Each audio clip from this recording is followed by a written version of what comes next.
Hello world! The lore don't stop out here in the Outlands. We're here with the Legacy Antigen Prologue Director's Cut, which I think is a really interesting way to actually develop on this initial chapter. Gel returns to complete the art for this Director's Cut chapter as well, as I assume this is the first of the community comics to be released on Twitter, and we're going to read through this pretty quickly because this should be relatively familiar if you've read the prologue chapter in the first place, but there are a few additional panels that give us quite a lot of extra information. So, without any further ado, I've waited my whole life for this. Every word I've written has led to this one defining moment. I'm the key. This story doesn't break without me. My name is Angela Fazia, and today, I make history. Last night, 15 ships, led by the ICS Icarus, docked on Olympus. Genetically mutated Medusa vines broke through the hulls and overtook the city, destroying power grids, water mains, and entire buildings. Complete chaos. Genetically mutated, eh? First little bit of extra info. It shouldn't matter. Nobody's lived here in years. Syndicate led the public in to honour that legend, Pathfinder, with a statue for saving the Outlands. They probably need to give everyone who hasn't read Pathfinder's Quest some context for that, at least in the same sort of time frame that I should make a video about it sometime soon. Party's a few weeks away. PR nightmare. Pathfinder saved the Outlands like 70 odd years ago. That's all you need to know for now if you don't understand what that's about. I'd hate to be Jacob Young right now. That's the PR director for the games, if I remember rightly. Showtime. So got Marvin bringing in what I assume is a statue. And this is what brings us to the actual prologue chapter, as we will recognise here. Angela Fazia, investigative journalist. Grace Rasheed, director of security, Miss Fazia. The Icarus is this way. These aren't your average Medusa vines. Fire, bullets, even liquid nitrogen don't do a damn thing. They're indestructible, and they just keep growing.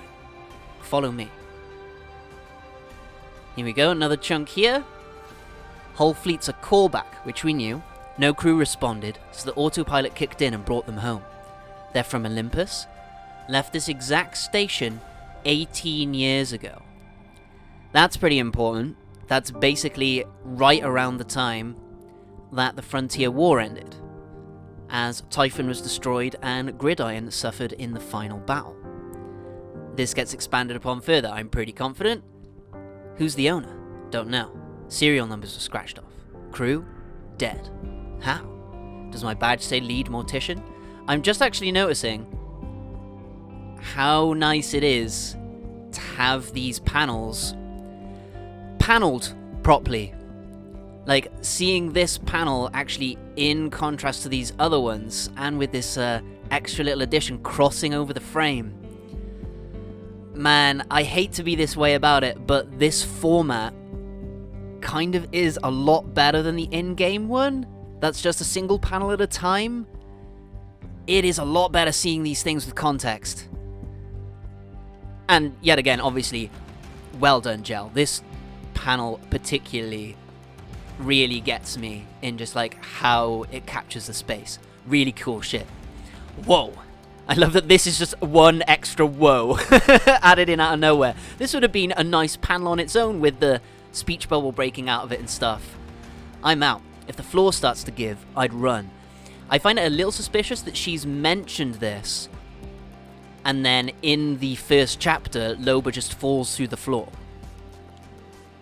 How does Grace Rasheed know about this? And why, if she did the legends not get told that the floor could give out underneath them? Do you see what I mean?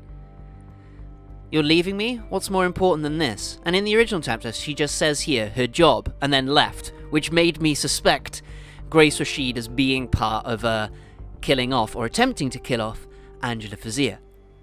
But as we see here, her job is a very different beast. My job.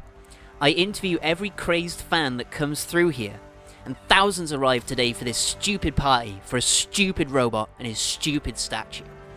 Here is like a very important set of speech bubbles, like this woman claiming her son's a legend, but won't tell me who. or the guy trying to bribe me to not tell his boy he's here, or the preteen who wants to make one legend suffer for what he's done. Maybe one of them is behind the vines. Maybe.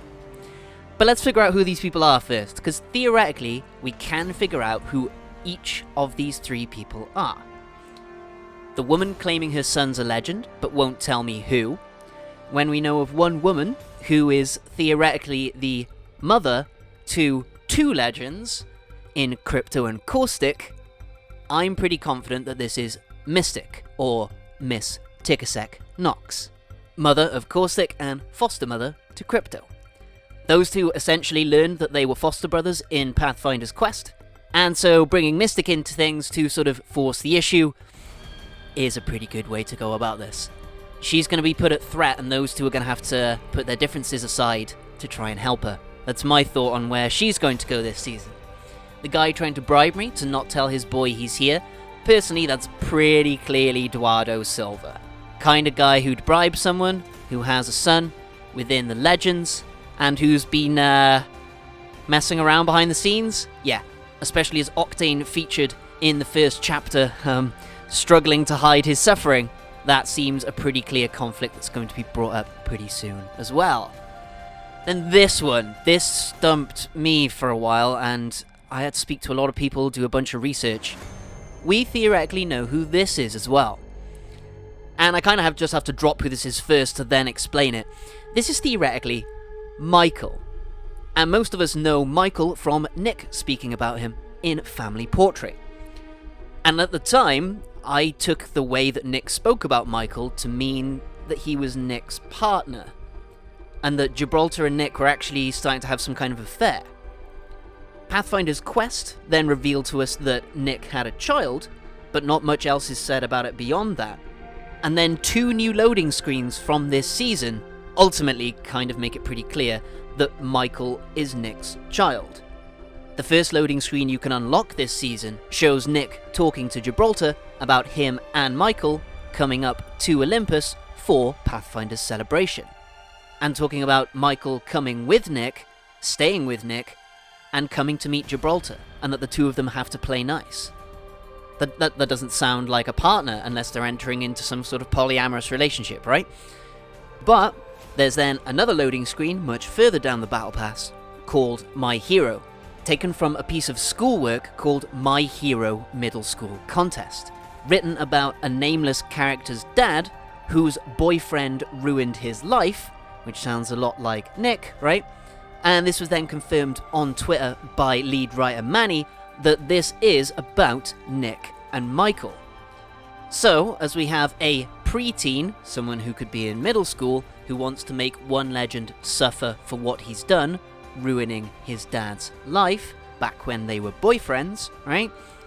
This would suggest that this character here is actually Nick's son, Michael, who's come up to Olympus with Nick for the celebrations, has apparently agreed to meet Gibraltar, and is probably going to make Gibraltar double down on all the guilt that he already dumps on himself anyway.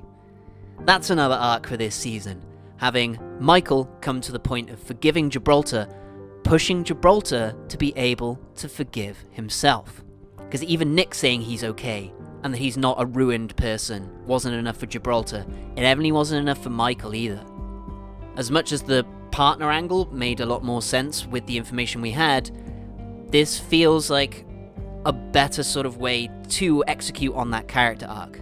The two of them just having an affair, while cool, didn't really help Gibraltar address his own issues of how he deals with guilt, really, unless it was going to make him just more guilty while still engaging in an affair, which is pretty toxic, right? This way, you can have a character who is removed from Nick, but, not being Nick themselves, but who agrees more with Gibraltar in the terms of how much those two have hurt each other, right? That's a pretty good analog for Gibraltar to develop from, by having him show Michael that he deserves forgiveness through his actions, even if Gibraltar doesn't think so himself at first. That's a bunch of cool fucking arcs right here. These 2 speech bubbles are worth easily as much as the original prologue chapter, in itself. this director's cut is pretty fucking valuable for giving us like a clue into the context of how this season is going to affect the characters at hand. So, back to the plot. Maybe one of them is behind the vines. There is also a loading screen that's like a court proceedings of someone talking about the Icarus fleet and stuff. It is really confusing. I'm going to try and break it down at some point through this season once we get enough context to actually explain it. Although it does confirm for us that they did go to Typhon, and that suggests that they went to Typhon for something quite relevant to the events that occurred on Typhon. Something tells me that these Medusa vines have been genetically manipulated by the phase explosion that occurred when BT sacrificed himself to detonate the Ark. Which could sort of confirm my theory that the black goopiness of these roots is the result of an interaction with Branthium, and could develop into producing more of the stuff in the future, if not allowing the plant to have some of the abilities of Branthium. As we saw in Chapter 1, it has theoretically manipulated the structure of the Icarus itself, which not only makes it like a crazy alchemist plant, but also, again, suggests that it can think, that it is alive. But, obviously, remains to be seen. So, as we're still in the dark, like these two for now, or at least Angela Fazia for now, or they're making it up for attention.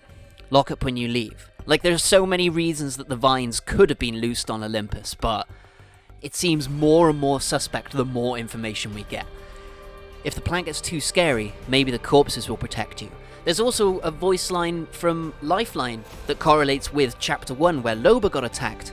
The Lifeline mentions that the dead crew have got like lacerations and stuff. They probably weren't poisoned, the plant killed them, actively. I'm still betting on a Spriggan legend for Season 10. Come on, Ange, it's just a tree, that's all. No, it's not, it's alive. And this is just a flower. No, it's not, it's a death trap. And this is fresh paint? Ha!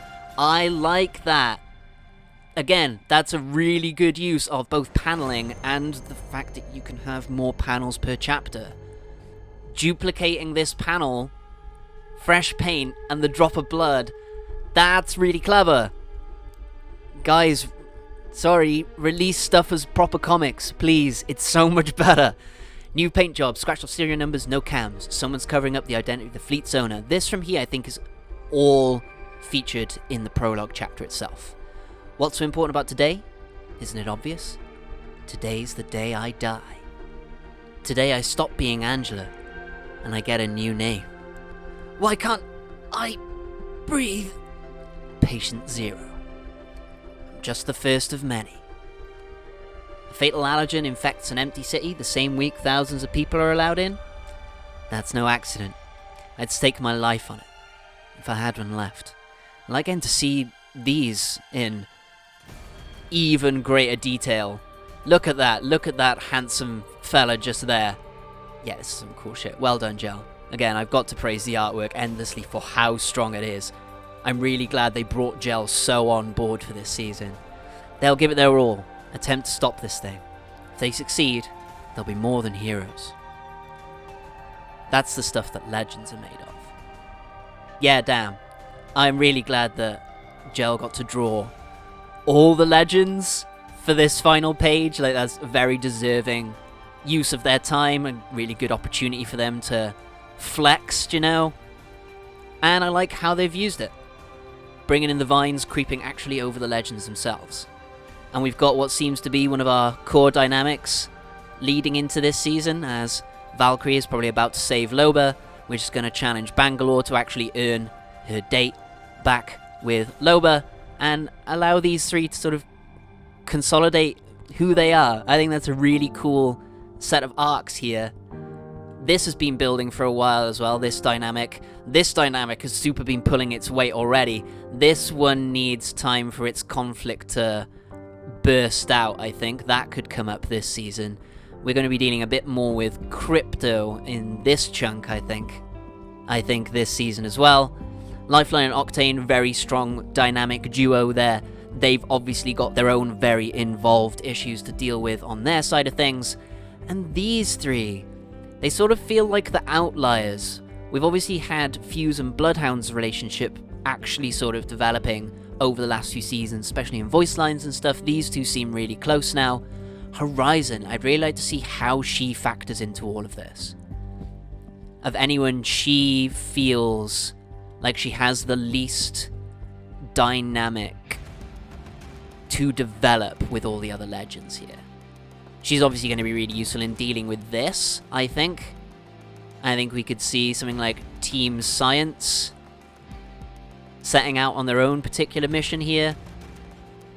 So yeah, really strong chapter. Obviously this final page we've all already seen, but getting to see it in a bit more sort of its fuller majesty has given me a nice sort of appreciation for how this chapter is setting us up for the overall arcs of the Legacy Antigen, not just in its plot, but also visually as well.